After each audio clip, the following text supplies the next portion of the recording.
साथियों, परसों एक रेड हुई है कंटोनमेंट बोर्ड के अंदर और रेवेन्यू इंस्पेक्टर अशोक कुमार को पकड़ा गया है। 2 लाख रुपया कैश पकड़ा गया है उनसे। सीबीआई ने जब उन्हें धर दबोचा उसके बाद सरकार के दावों की पोल खुल गई। अब आप अंदाज़ा लगा लीजिए कि एलजी मनोज सिन्हा ये कहते हैं कि जम्मू कश्मीर से करप्शन को टोटल ख़त्म कर दिया गया है, लेकिन ये क्या हो रहा है। सीबीआई ने जब एक रेवेन्यू इंस्पेक्टर को पकड़ा, उससे पैसे बरामद किए, उसे अरेस्ट किया गया, तो कब से वो ये गोरख धंधा कंटोनमेंट बोर्ड के अंदर कर रहा था और कितने लोग उससे परेशान रहे होंगे, ये सूत्रों के हवाले से पता चल रहा है। यहाँ तक पता चला है कि कंटोनमेंट बोर्ड के अंदर लोगों ने लड्डू बांटे। कितने दुखी रहे होंगे लोग उससे, किस हद तक करप्शन वहाँ पर चल रही थी और किस हद तक लोगों को हरासमेंट कर रहा था ये रेवेन्यू इंस्पेक्टर। इस सारे मामले को जानने के लिए कंटोनमेंट बोर्ड के एक्स चेयरमैन जितेंद्र सिंह लक्की हमारे साथ हैं। उनसे जान लेते हैं कि ये कंटोनमेंट के अंदर जो माहौल बना हुआ है, आम जनमानस जिस तरीके से परेशान है, जिस तरीके से करप्शन के मामले सामने आ रहे हैं और सीबीआई को दबिश देना पड़ी और सीबीआई को एक रेवेन्यू इंस्पेक्टर को गिरफ्तार करना पड़ा, वो इसे कैसे देख रहे हैं। लकी जी, कैसे देख रहे हैं कि आपके कंटोनमेंट इलाके के अंदर ये मामला सामने आया है और एक रेवेन्यू इंस्पेक्टर को रेड हैंडेड सीबीआई पकड़ती है। बहुत ही समाज के ऊपर और हमारे लोगों में एक गहरा चिंतन का कारण बहुत दिन से बना हुआ था, क्योंकि हमारे लोगों को, जो हमारे बाज़ार के लोग, जो वार्ड के लोग, उनको इन ऑफिसरों की द्वारा सताया जा रहा था। बार बार नोटिस भेजे जा रहे थे और नोटिस भेज के उनको तंग किया जा रहा था कि आप अपने कागज़ दिखाइए और नहीं तो आप पे अन्यथा कार्रवाई होगी। तो कुछ देर तो यूं ही सिलसिला चलता रहा और कुछ लोगों के जो नोटिस गए, उसके बाद एकदम से इन नोटिसों में खामोशी भी आई। वो हमें भी समझ नहीं आ रही थी किस वजह से आ रही थी। वो शायद इसीलिए आ रही थी कहीं ना कहीं वो अंडर द टेबल वो सेटलमेंट हो रही थी।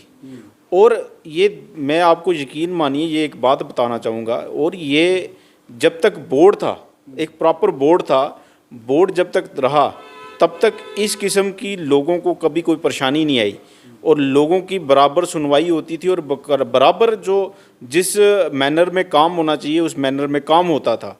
पर जब से हमारा बोर्ड ख़त्म हुआ, वैलिड हुआ और सरकार द्वारा नॉमिनेटेड मेंबर आए बीच में, और इस बोर्ड में अब क्या है कि एक प्रेसिडेंट रहता है जो आर्मी की तरफ से डिप्टी जीओसी होता है और नॉमिनेटेड मेंबर होता है, और उसके बाद हमारा एक जो सीईओ होता है वो मेंबर होता है। जब से ये 3 लोगों की बोर्ड आया है तब से सुनने में आया है कि धांधलियां बढ़ती ही जा रही थी। और मैं आपको यकीन मानिए, ये बात बड़े ठोस लिहाजे में कहूँगा कि अशोक कुमार की अकेले ये गलती नहीं थी। अशोक कुमार जो है वो ये नहीं कर सकता अकेले, ये पूरे बोर्ड की इसमें जो है वो शामिल है। अगर सीबीआई अगर इसकी जांच करे और इसके अगर लिंक छाने तो मैं यकीनन ये कहूँगा कि ये सारे के सारे बीच में करप्ट होंगे। ये सारे एक दूसरे से इंटरलिंक्ड है, क्योंकि एक रेवेन्यू इंस्पेक्टर, उसकी इतनी मजाल नहीं है कि वो लोगों से पैसे ले ले और ऊपर सीईओ को पता ना हो, ब्रिगेडियर को पता ना हो, और जो हमारा नॉमिनेटेड मेंबर है, जो एक जिसका काम है वॉच डॉग की तरह काम करना लोगों के बीच में और ऑफिस के बीच में, उसका काम है लिंक बनना। ठीक है, अब वो लिंक किस हिसाब से बन रहा है ये अब वही जानता है। लाखों रुपया रेड हैंडेड पकड़ा जाना, 2 लाख रुपया जो है वो बताया जा रहा है और उनके घर से भी कुछ रकम जो है वो लाखों में पकड़ी गई है, ये भी बताया जा रहा है। अब सवाल ये है कि इतनी देर से ये सब कुछ चल रहा था, कोई कार्रवाई विभाग की ओर से, कंटोनमेंट बोर्ड की ओर से नहीं की गई, कोई दबिश नहीं दी गई, सीबीआई को उसमें इंटरफेरेंस करना पड़ा। यकीनन बात तो आपकी सही है, पर मैंने आपको सारी बातों की एक ही बात बताई, जब तक ऊपर वाले अफसर इन्वॉल्व नहीं होंगे तब तक ये खिचड़ी पक ही नहीं सकती। इट मीन्स कि अगर आप पूछ रहे हैं कि कोई दबिश नहीं की गई डिपार्टमेंट की तरफ से, तो इट मीन्स कहीं ना कहीं काला तो है। डिपार्टमेंट उसके साथ था और डिपार्टमेंट उसको इस गेम में शामिल था। अगर ये अशोक कुमार जी ने रेड हैंडेड पकड़े गए हैं तो इट मीन्स के डिपार्टमेंट को उसका पूरा हिस्सा मिल रहा था और डिपार्टमेंट भी इसी वजह से खामोश था। और कहीं ना कहीं हर डिपार्टमेंट में कोई ना कोई कमाऊ पुत्र, हमारे डोगरों में कहते हैं कमाऊ पुत्र होता है। और शायद अशोक कुमार जी को इस बार कमाऊ पुत्र बनाया गया था और उसी की वजह से उसी के हाथों ये काम करवाया जा रहा था। और मैं यकीनन आपको बार बार यही कह रहा हूँ कि इसमें जो बाकी के जो 2-3 बंदे हैं वो भी इन्वॉल्व हैं। गवर्नमेंट इसकी छानबीन करे, इस लिंक को पूरा जोड़े और मैं यकीनन कह सकता हूं कि वो सारे के सारे इसमें इन्वॉल्वड हैं। बाकी और बहुत सारी हैं, ये तो आपको एक सामने दिखी है, बहुत सारी इसमें धांधलियां हो रही हैं। हम लगातार इनमें आरटीआई लिख रहे हैं, लगातार चिट्ठियां लिख रही हैं, पर ना तो आरटीआई का कोई जवाब मिल रहा है हमें, ना चिट्ठियों का प्रॉपर जवाब मिल रहा है। मैं और बख्शी जी पिछले 2-2.5 साल से, जब से बोर्ड ख़त्म हुआ है, तो उसके बाद जब हमने देखा कि यहाँ पे जो कार्य जो है वो डिसिप्लिन तरीके से, प्रॉपर मैनर तरीके से नहीं हो रहा है, तो हम काफ़ी देर से इस पे एक लंबी लड़ाई लड़ रहे हैं। बख्शी जी ने काफ़ी सारी चिट्ठियाँ लिखी, इनको भी जवाब नहीं मिला। अलबत्ता बख्शी जी ने सेंटर को चिट्ठियाँ लिखी हैं, ये अभी खुद बताएंगे आपको। इन्होंने सेंटर तक चिट्ठियाँ लिखी हैं और किस किस विभाग को लिखी वो भी बताएंगे। यहाँ एक धांधली नहीं है, अगर सीबीआई छाने तो बहुत सारी धांधली निकलेंगी। और अगर उसमें हमारी कहीं सीबीआई को मदद चाहिए, हम साथ होकर वो धांधलियाँ बताएंगे सीबीआई को कि कहाँ कहाँ किस डिपार्टमेंट में धांधली हो रही है। यहाँ से अंदाज़ा लगा लीजिए कि कितने बड़े पदर के क्राइम हो रहे हैं, कितने बड़े पदर पर करप्शन चल रही है। पूर्व जो वहाँ के चेयरमैन हैं जितेंद्र सिंह लक्की, उन्होंने कहा है कि सीबीआई को हम सपोर्ट करने के लिए तैयार हैं और जितने घपले वहाँ पर हो रहे हैं वो बताने के लिए तैयार हैं। अगर हमारा समर्थन चाहिए तो हम बताने के लिए तैयार हैं। फिर एलजी प्रशासन क्या कर रहा है, ये सवाल उठ रहे हैं। राजेश बख्शी हमारे साथ हैं, नेशनल कॉन्फ्रेंस के डिस्ट्रिक्ट के पूर्व प्रेसिडेंट हैं, इनसे बात कर लेते हैं। राजेश बख्शी साहब, मुझे ये चीज़ बताइए कि करप्शन को ख़त्म करने का दावा किया गया था एलजी प्रशासन की ओर से, भाजपा सरकार ने ये खुलेआम कहा था, ना खाऊंगा ना खाने दूंगा, करप्शन होगी नहीं कहीं पर, 370 ख़त्म होते ही करप्शन ख़त्म हो जाएगी। लेकिन ये जो मामला सामने आया, इसे कैसे?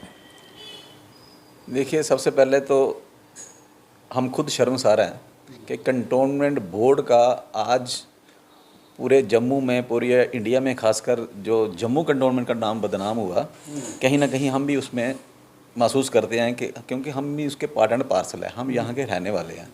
और मैंने 3 बार इलेक्शन लड़ा, 2 बार मैं यहाँ इलेक्टेड कारपोरेटर रहा। बदकिस्मती है कि जब से बोर्ड वैलिड हुआ, लोगों में कंटोनमेंट बोर्ड का क्या कंसेप्ट है वो जम्मू के पूरे लोगों को क्लियर नहीं था। मैं ये समझता हूँ, मैं पिछले 25 साल से इस डिपार्टमेंट के साथ जुड़ा हुआ हूँ। कंटोनमेंट बोर्ड में लोगों की बेहतरी के काम करने के लिए बहुत अच्छा एक प्लेटफार्म था। छोटा सा डिपार्टमेंट था, लोकल बॉडी है, वो ऐसी लोकल बॉडी है जो duly run by defence ministry. और आज की डेट में आम पब्लिक में थोड़ा सा कहीं विश्वास बचा है किसी डिपार्टमेंट पे, तो वो आर्मी रिलेटेड डिपार्टमेंट है। लोगों में ये रहता है कि ये आर्मी के अंडर है तो यहाँ ठीक होगा सब। लेकिन बदकिस्मती है कि जब से ये बोर्ड वैलिड हुआ, 2-3 बंदों का ही बोर्ड है। और उससे सबसे बड़ी बात कि मोदी साहब और एलजी साहब बड़ी बड़ी बातें करते हैं। वो कहते हैं ना, चिराग के नीचे अंधेरा। बीजेपी का वहाँ नॉमिनेटेड मेंबर है और आज बोर्ड में कोई भी काम अगर है, अगर वो सोचता है कि ये पब्लिक के हित में काम नहीं है, अगर वो साइन ना करे तो वो काम वो पास नहीं हो सकता। जब बोर्ड होता है पूरा, उस वक्त 7 मेंबर होते हैं। आज सिविल पब्लिक की तरफ से एक नॉमिनेटेड मेंबर है, लेकिन बीजेपी वाले बढ़ा चढ़ा के बताते हैं वाइस चेयरमैन फलाना, प्रेसिडेंट फलाना। ऐसा कुछ नहीं है। वैलिड बोर्ड में जब से ये प्रेजेंट सीईओ आए हुए हैं, लोगों के साथ लाइजन बिल्कुल नहीं है।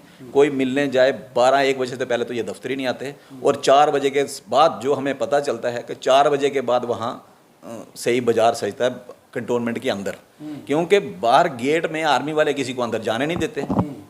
आम आदमी का जाना कंटोनमेंट बोर्ड में बहुत मुश्किल है। होना ये चाहिए कि ये लोकल बॉडी है, लोगों के रिलेटेड यहाँ birth certificate, death certificate, tax जमा कराना, रसीद कटवानी, कोई सैनिटेशन का काम, तो लोग वहाँ फ्रीली जा नहीं सकते। फिर हमारे जैसे जो छोटे छोटे कारपोरेटर हैं जहाँ, उनके पीछे लोग आते हैं, भाई आप ये हमारा काम ये करना है, टैक्स जमा कराना है। लेकिन पिछले 2-2.5 साल से हद ही हो गई है।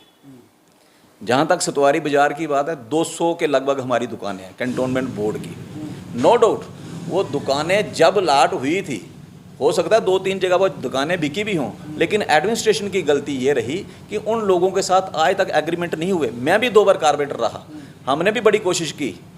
इसमें नो डाउट के बाज़ार वालों का भी कुछ ना कुछ फॉल्ट होगा उसमें भी, लेकिन आज की डेट में वहाँ प्रोफेशन ये चल पड़ा कि नोटिस दो और दुकानदार डर जाएगा, फिर ये अंडरग्राउंड उससे बात करते हैं। और एक ये दुकान नहीं है, बहुत सी दुकानें हैं। आप सीबीआई वालों ने ये जो काम किया, ठीक है, एक आदमी तैयार हुआ, वो तंग पड़ गया जब कि इतने पैसे कहाँ से दूँ, तो वो उसने वहाँ किया, हम उसको भी अप्रिशिएट करते हैं और बाकियों से भी कहते हैं कि आप भी आगे आइए। और खाली ये दुकानों का मसला नहीं है, आप देखिए कि सीबीआई को इंक्वायरी करनी चाहिए कि जितने नोटिस पिछले 2 साल में हुए, उन नोटिसों का रिजल्ट क्या निकला। रिजल्ट यही है, नोटिस दिया गया, दुकानदार डर गया, 15-20 दिन के बाद उससे बातचीत हुई, उससे छोटी मोटी अमाउंट नहीं। देखो आज सतवारी सदर बाज़ार में जो दुकानें हैं, इनका जो रेट 60-60, 70-70 लाख रुपए रेट है, जो मार्केट में हम सुनते हैं, हमने तो कभी खरीदी नहीं, तो ना हमने कभी बेची है, जो हम लोगों से ही सुनते हैं। और इतनी कॉस्टली दुकानें, ये जब नोटिस देते हैं दुकानदार डर जाता है, क्योंकि उसने दूसरे तीसरे से खरीदी होती है दुकान, एक्चुअली उसमें इसके साथ कोई एग्रीमेंट नहीं होता, तो वो फिर कहता है ये पता नहीं मेरी दुकान सील कर देंगे। आप देखिए कि जो पिछले 2 साल में नोटिस हुए, उनका हल क्या निकला। सभी नोटिसों का कोई कोर्ट में नहीं गया, कोई पुलिस में नहीं गया, सारे के सारे नोटिसों में अंडरग्राउंड इनसे, अंडर टेबल इनसे बात हुई, इन्होंने पैसे लिए और वो दुकानें खुल गई। मतलब करोड़ों की करप्शन हुई है और करोड़ों की धांधली हुई है। मैं आपके माध्यम से आज आप आए हमसे ये पूछने, क्योंकि हम कंटोनमेंट बोर्ड से नज़दीकी जुड़े हुए हैं। मैं ये कहता हूँ कि खाली एक रेवेन्यू नहीं, आप सीबीआई वाले जितने भी बोर्ड रेजोल्यूशन पिछले 2 साल में हुए हैं, बोर्ड रेजोल्यूशन में कानून की धज्जियाँ उड़ाई गई हैं। सबसे बड़ी बात कि ये बोर्ड जो है, जो बोर्ड की मीटिंग है, पब्लिक मीटिंग है, ये पब्लिक में ओपन होनी चाहिए। मीटिंग में पब्लिक के रिलेटेड क्या क्या काम पास हुए वो लोगों को पता होने चाहिए। हम 2-2 बार 3-3 बार वहाँ कारपोरेटर रहे, हमें नहीं पिछले 2 साल से पता चल रहा कि इस बोर्ड की प्रोसीडिंग में क्या आया। हमारी ऐप बनी है, आज मोदी साहब कहते हैं, एलजी साहब कहते हैं जी सारी चीज़ें ऑनलाइन। अगर सारी चीज़ें ऑनलाइन हैं तो पिछले 1.5 साल से बोर्ड प्रोसीडिंग ऑनलाइन क्यों नहीं हो रही? क्यों? कि सर्कुलर एजेंडा एक ऐसा इनके पास हथियार है, सर्कुलर एजेंडे से ऐसे ऐसे काम करते हैं।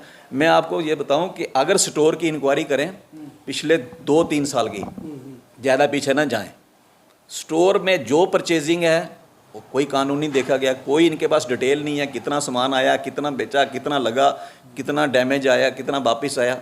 बहुत बुरी हालत है स्टोर की। और आज की डेट में जो स्टोर कीपर है वो बॉस है कंटोनमेंट बोर्ड का। कंट्रैक्चुअल जेई लगे हुए हैं, आप उनका देखेंगे। मैं आपको बताऊं, रिसेंटली कल ही मुझे पता चला, मेरी वार्ड में, मेरे पास उसकी एक कॉपी है, एक खाली एक दुकानों का केस नहीं है। मैं तो मैं कोशिश करूंगा कि एसीबी साहब से मिलूंगा, उनको मुबारक दूंगा कि आपने ये, अगर कोई किसी ने इनिशिएटिव लिया और आपने ये स्टेप लिया। अशोक खाली एक मोहरा है। अगर आप, मैं अशोक को 20-25 साल से जानता हूँ, उसमें इतना कैलिबर नहीं है। जब तक उसके पीछे किसी बड़े अफसर का हाथ नहीं होगा वो ये काम कर नहीं सकता। अगर उसको पिछले 1.5-2 साल से इतनी दिलेरी आई है, हम भी यहाँ मेंबर है, जितेंद्र, बाकी मेंबर भी रहे, आप किसी से भी पूछिए, इतनी जरूरत नहीं कर सकता वो किसी से 2 लाख रुपया लेके जा। लेकिन पिछले 1.5-2 सालों में वो ऑफिशिएटिंग रेवेन्यू इंस्पेक्टर भी नहीं था, वो ऑफिशिएटिंग रेवेन्यू इंस्पेक्टर था। अब इसको पता नहीं, अब इन्होंने इसको परमानेंट ऑफिस बनाया हो, मुझे नहीं पता, क्योंकि पिछले 1.5-2 साल, हमारा तो 2 साल 2021 में जून में हमारा पीरियड खत्म हो गया था, बोर्ड वेरिड हो गया था, सारे बोर्डों में एक नॉमिनेटेड मेंबर इन्होंने बना दिया। लेकिन आज की डेट में बोर्ड में अगर कोई गलत काम होता है, उसमें सीईओ, पीसीबी, द बोर्ड के प्रेसिडेंट हैं और नॉमिनेटेड मेंबर्स 101% उसके रिस्पॉन्सिबल है। अगर अच्छे के लिए हम दम भरते हैं कि बोर्ड ने अच्छा काम किया तो हमने किया, अगर बोर्ड का कोई धब्बा लगा है तो इन लोगों की वजह से लगा है। एक गली 8 लाख, ये मैं आपको बताऊं कि मेरे पास डिटेल है, अब डिटेलें तो मेरे पास सारी हैं, लेकिन ये मैंने फिर आरटीआई से ही निकलवाई, मेरी वार्ड का काम है। एक गली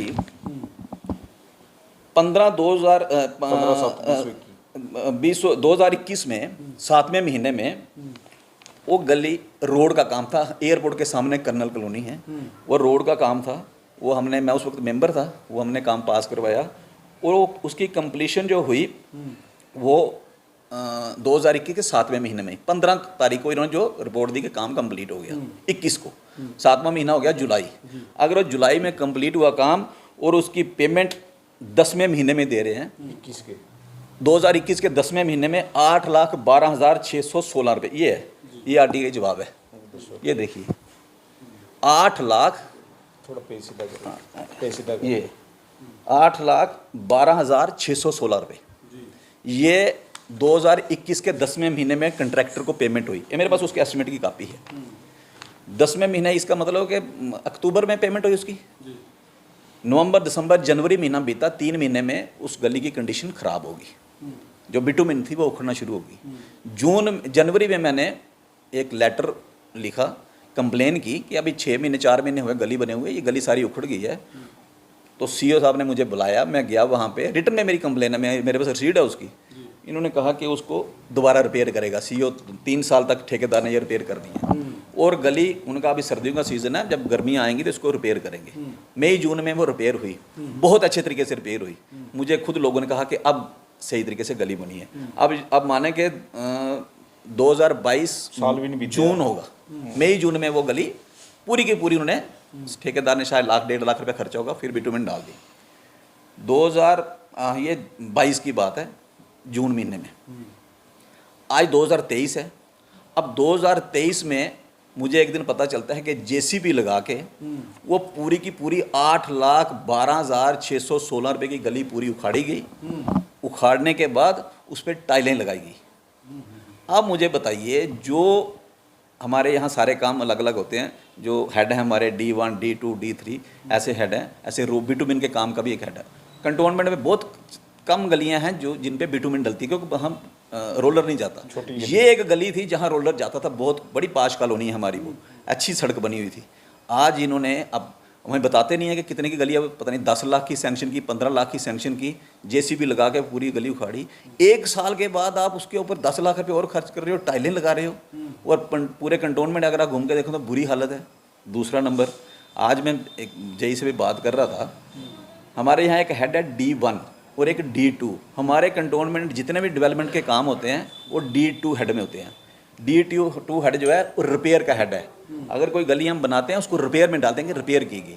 और D1 हेड वो है कि D1 हेड में कोई अगर नया काम आपके पास आया है, कोई बिल्डिंग नहीं बनानी है, कोई आपने गली नहीं बनानी है, कोई कॉलोनी डेवलप हुई वहाँ बनी, तो वो एस्टिमेट बनता है, लेकिन वो एस्टिमेट हमारा कमांड ऑफिस चंडीगढ़ है, वहाँ से उसकी अप्रूवल ली जाती है। आप यकीन मानेंगे, मेरी वार्ड में गली बना रहे हैं D1 की और उसको D2 में डाल के। दफ्तर जहाँ सीओ खुद बैठता है उसके बैक साइड में मैं आज जाके देख रहा हूँ, वहाँ पे गेस्ट हाउस बन रहा है। वो गेस्ट हाउस की कोई परमिशन नहीं वहाँ से ली, सैंक्शन नहीं ली गई। आज उसका प्लांथ 2-2 फुट बाहर आ गया उसका, आज मैंने देखा। और ना उसका कोई टेंडर है, पता नहीं कैसे पिछले 10 साल से 12 साल से जो ठेकेदार वही काम कर रहे हैं, बार बार उन्हीं को कैसे काम मिलते हैं। मतलब वेरिड बोर्ड में कंटोनमेंट की बहुत बुरी हालत करती है। जीबी पंत हॉस्पिटल है, आप वहाँ जाके देखें। मैं तो ये कहूँगा आपके माध्यम से कि आपका एक बड़ा अच्छा चैनल है कि पिछले 2-2.5 साल की सीबीआई को थॉरली इंक्वायरी करनी चाहिए, चाहे वो रेवेन्यू सेक्शन हो, चाहे जो कंस्ट्रक्शन विंग है हमारा उनका हो, और ख़ास कर जो कंटोनमेंट बोर्ड का स्टोर का जो है। अगर आप देखेंगे यहाँ लाखों की नहीं करोड़ों रुपए की फंडिंग, सेंटर से इतनी फंडिंग हो रही है, लोगों को उसका फ़ायदा नहीं मिल रहा। लोगों को टैक्स दे रहे हैं, अगर किसी का साल का 50 रुपये टैक्स है, 100 रुपया डिमांड नोटिस डाल रहे हैं। मैंने सीओ को जाके पूछा, भाई डिमांड नोटिस तो आपने नोटिस दिया ही नहीं, तो पिछले 3 साल से कोई नोटिस ही नहीं दिया, तो पैसे क्यों चार्ज कर रहे हो? इसका कोई जवाब ही नहीं है। 100 रुपया लोगों से, गरीब लोग हैं हमारे, नाम हमारा कंटोनमेंट एरिया है, लेकिन यहाँ 80% आबादी जो है वो एक स्लम एरिया टाइप जैसे है, गरीब लोग हैं, दिहाड़ीदार लोग हैं, जिनको इतनी नॉलेज नहीं होती, तो लेकिन सभी से ले रहे हैं टैक्स। लोग जाते हैं बेचारे, देते हैं टैक्स, आते हैं, देते हैं टैक्स, आते हैं। ऐप इनकी है वो बाहर चलती नहीं। मतलब मैं आपके माध्यम से मैं फिर कहूँगा, बार बार ये बात रिपीट करूँगा कि खाली ये जो 2 लाख रुपया या 10 लाख रुपया जो आपके माध्यम से, मीडियम के माध्यम से हमसे सुना है, इतना पकड़ गया है, यहाँ ही काफ़ी नहीं है।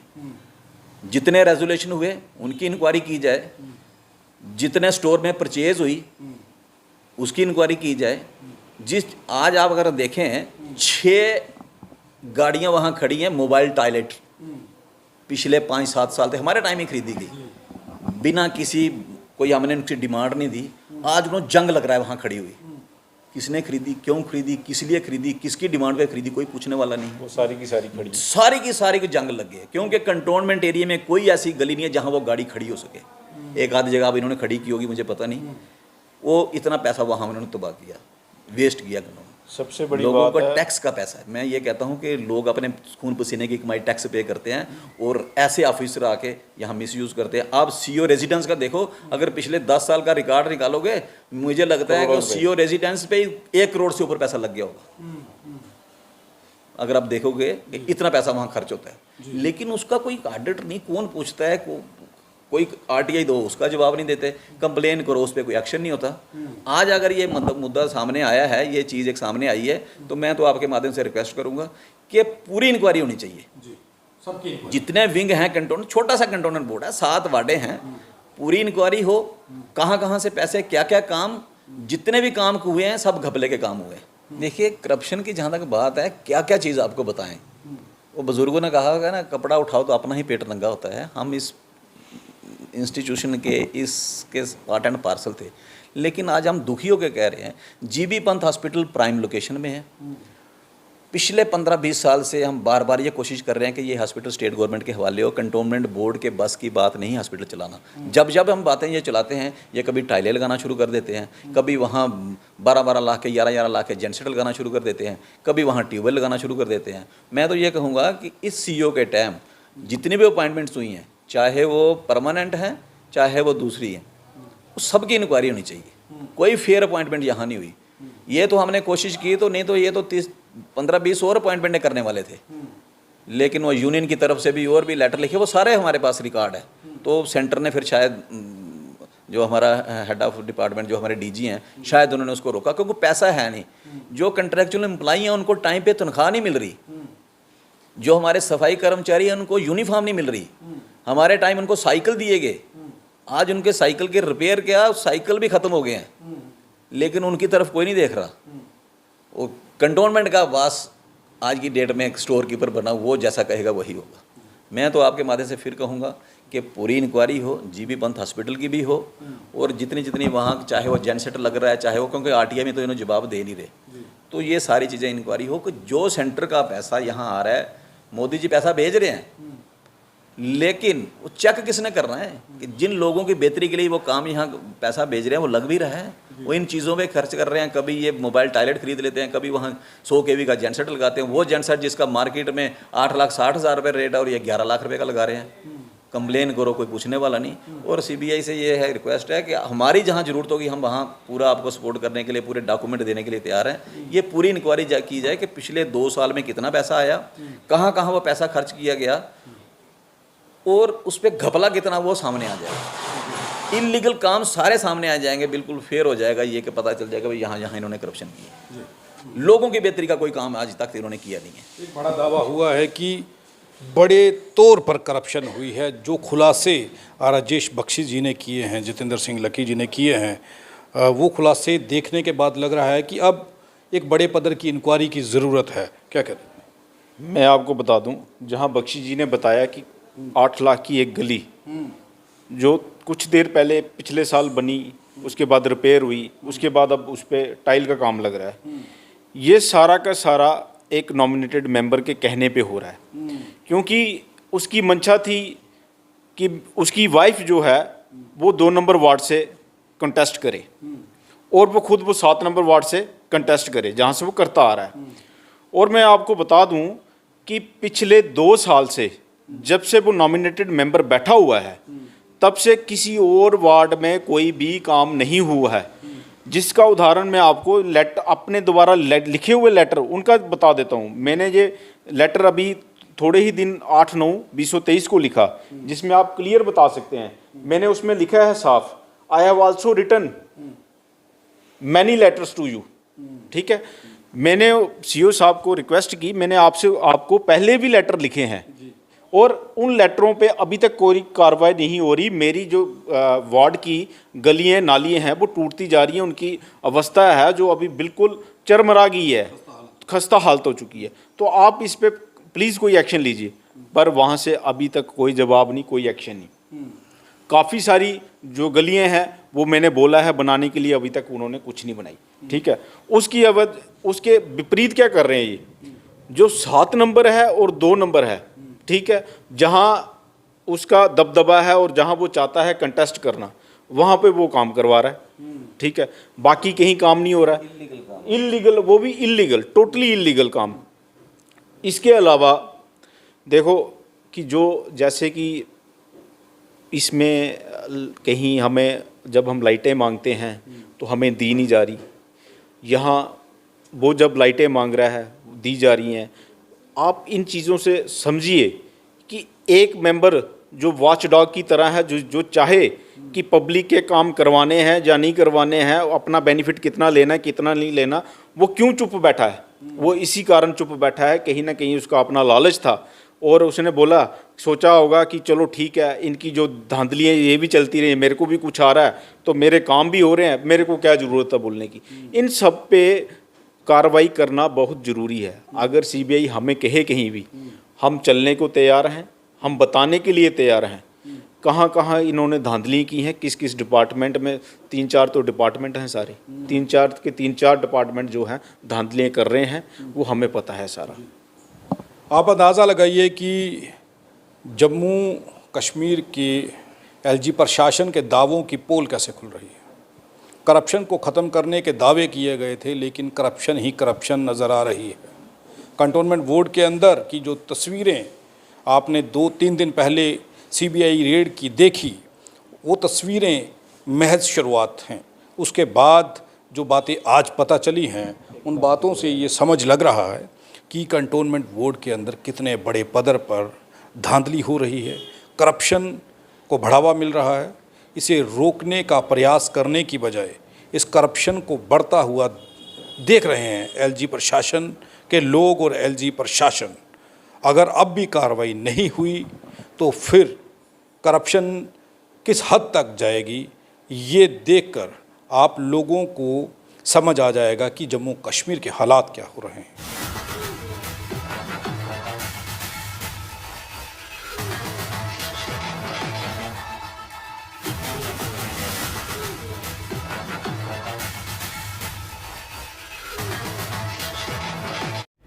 अगर आप भी चाहते हैं कि आरटीआई इंडिया न्यूज़ आप सबकी आवाज़ इसी प्रकार उठाता रहे तो आरटीआई इंडिया न्यूज़ की आर्थिक सहायता करें। हर माह 99 रुपये दे करके आरटीआई इंडिया न्यूज़ की सपोर्ट करें, ताकि आरटीआई इंडिया न्यूज़ इसी प्रकार आपके मुद्दों को उठा सके और सरकार के कानों तक पहुंचा सके।